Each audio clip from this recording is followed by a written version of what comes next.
اعوذ باللہ من الشیطان الرجیم بسم اللہ الرحمن الرحیم اللہم صلی علی سیدنا محمد معدن الجود والکرم وآلہ وسلم۔ سامعین و ناظرین اکرام، السلام علیکم ورحمۃ اللہ وبرکاتہ۔ آج کا موضوع یہ ہے کہ ہم اسلام کی حقیقت کو کیوں جانیں، یعنی اس کی کیا ضرورت ہے کہ ہم اسلام کو جانیں۔ عام طور پہ تو اس کی ضرورت ہم محسوس بھی نہیں کرتے اور نہ جاننے کی ضرورت محسوس کرتے ہیں کہ اسلام کی حقیقت کو ہم جان جائیں، کیونکہ بغیر اسلام کے بھی ہماری زندگی گزر رہی ہے اور بعض لوگوں کی خوب عیش و آرام سے گزر رہی ہے، بعض لوگوں کی تنگی میں گزر بسر ہو رہی ہے۔ تو دونوں لوگ، ایک اپنے حال میں مست ہے، ایک اپنے یعنی روزی کے لیے پریشان ہے کہ یہ کیا کریں گے اور کیا ہوگا۔ دونوں لوگ جو ہیں غافل ہیں اللہ سے۔ لیکن اسلام کی حقیقت جاننا اس لیے ضروری ہے کہ اس کا تعلق آپ کی اپنی حقیقت سے ہے۔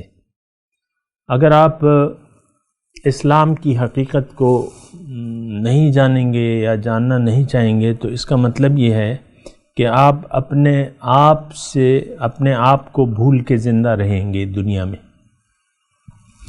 عام طور پہ ہر انسان دنیا کا اپنے آپ کو بھول کے زندگی گزار رہا ہے اور گزارنا چاہتا ہے، اور دنیا کے دھوکے، اس کی وجہ یہ ہے کہ لوگ دنیا کے ایک ظاہر کے دھوکے کا شکار ہو گئے اور ان کی توجہ جو ہے وہ صرف ظاہر کی طرف ہے۔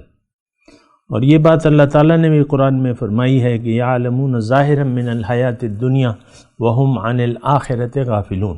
یہ لوگ دنیا کے ظاہر کے بارے میں تو جانتے ہیں لیکن اس کے باطن یعنی حقیقت سے یہ بے خبر ہے۔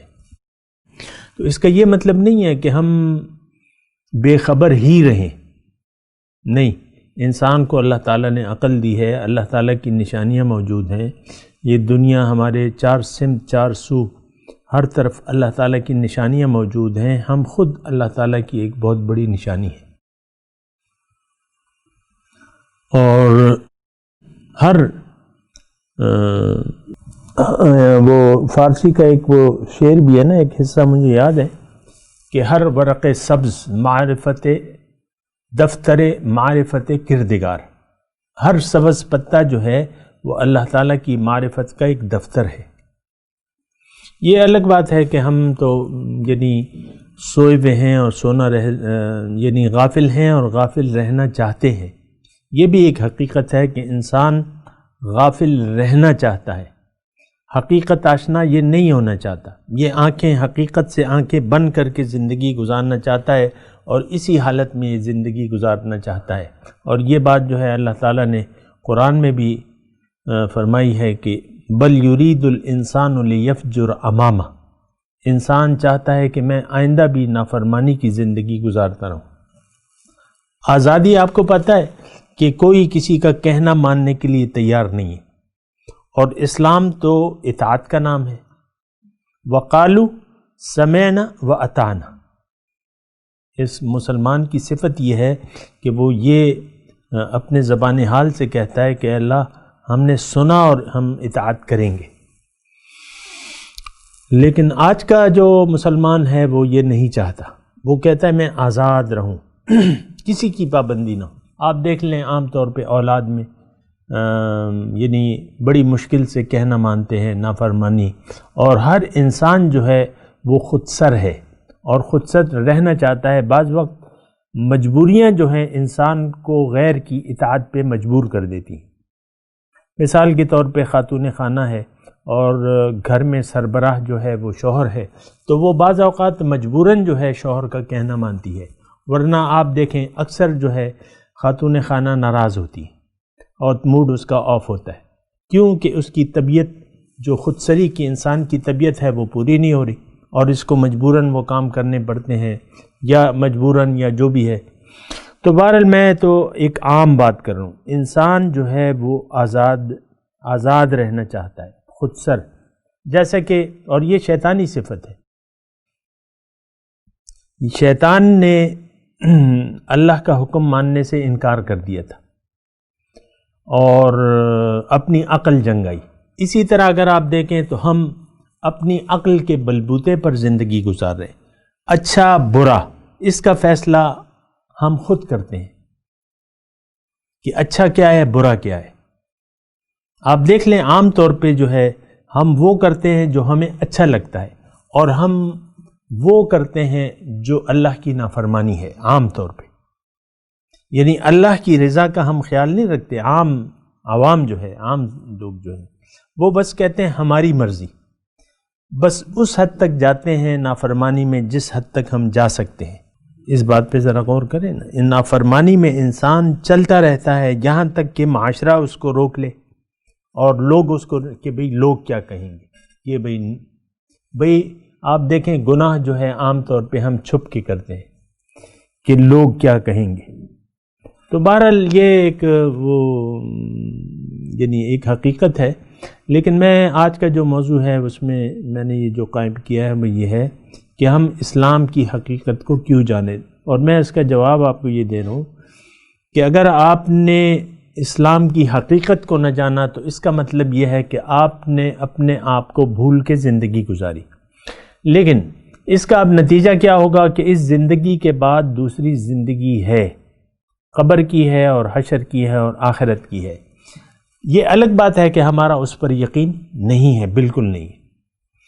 تو جب آپ کا یقین نہیں ہے تو پھر تو ایک الگ بات ہے، لیکن بات یہ ہے کہ وہ ایک حقیقت ہے، ایک ایسی حقیقت جیسا کہ سورج نکلا ہوا ہے اور ایک آدمی اندر ایک کمرے میں چلا جائے، وہاں گھپ اندھیرا اور وہ کہے کہ سورج تو نہیں ہے۔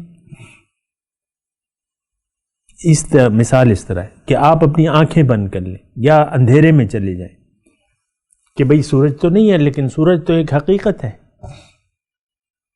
کہ نہیں ہے؟ سورج تو ایک اصل حقیقت ہے، یعنی آج نکلا ہے تو کل بھی نکلے گا اور قیامت تک ایسا ہوتا رہے گا۔ تو جس طرح یعنی یہ سورج کے نکلنے سے زیادہ حقیقت ہے، زیادہ سچ ہے، کیونکہ ایک دن ہوگا کہ سورج بجھ جائے گا۔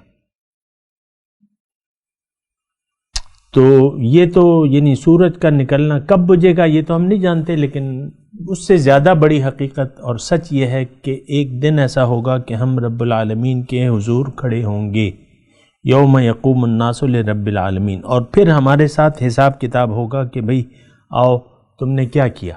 اور سوال کیا ہوگا؟ سب سے پہلا سوال یہ ہوگا کہ یعنی ہم سے پوچھا جائے گا کہ جو مقصد دے کے ہم نے تمہیں بھجوایا تھا وہ تم نے حق سے انکار کیا کہ حق کا اقرار کر کے تم نے زندگی گزاری۔ کافروں سے نماز کا سوال نہیں ہوگا، نماز کا سوال تو صاحب ایمان لوگوں سے ہوگا، اور دین کے متعلق یعنی کہ بھئی زکوٰۃ دی نہ دی، تو کافروں تو یہ سوال نہیں ہوگا۔ ان سے تو یہ ہوگا کہ بھئی میں نے تو اللہ تعالیٰ پوچھے گا الم یأتکم نذیر، کیا تمہارے پاس اس وقت کے خبردار کرنے کے لیے کوئی ڈرانے والا نہیں آیا تھا؟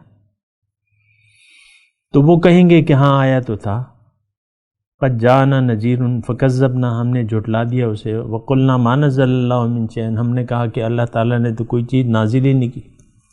آج جس طرح شرمناک سلوک ہے ہمارا قرآن کے ساتھ، وہ اسی طرح ہے کہ ہم یعنی اتنے لا تعلق ہو گئے قرآن سے، قرآن فہمی سے، گویا کہ ہم اپنے زبان حال سے یہ کہہ رہے ہیں کہ اللہ تعالیٰ نے تو کوئی چیز ہدایت کے لیے نازل ہی نہیں کی۔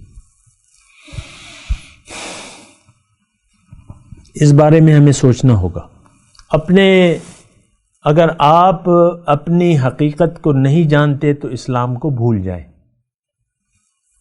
آپ کو ضرورت ہی نہیں ہے۔ اگر آپ اپنی کامیابی نہیں چاہتے اپنی زندگی میں، اسلام کو پھر فراموش کر دیں۔ جو بھی آپ کر رہے ہیں اس کو بھی میں تو یہ نہیں مشورہ دے رہا کہ اس کو بھی چھوڑ دیں، لیکن یہ ہے کہ اس کا کوئی نتیجہ نہیں ہوگا۔ نماز روزہ کرتے جائیں، حج زکوٰۃ دیتے جائیں، لیکن اس کا نتیجہ کچھ بھی نہیں ہوگا جب تک آپ نے اپنی حقیقت کو نہیں پہچانا، اپنے مقصد حیات کو نہیں پہچانا، اور دین میں مکمل آپ داخل نہ ہوئے، تو اس وقت تک آپ کو اسلام کا کوئی فائدہ نہیں ہوگا۔ یہ قرآن کی آیات کا میں ترجمہ کر رہا ہوں۔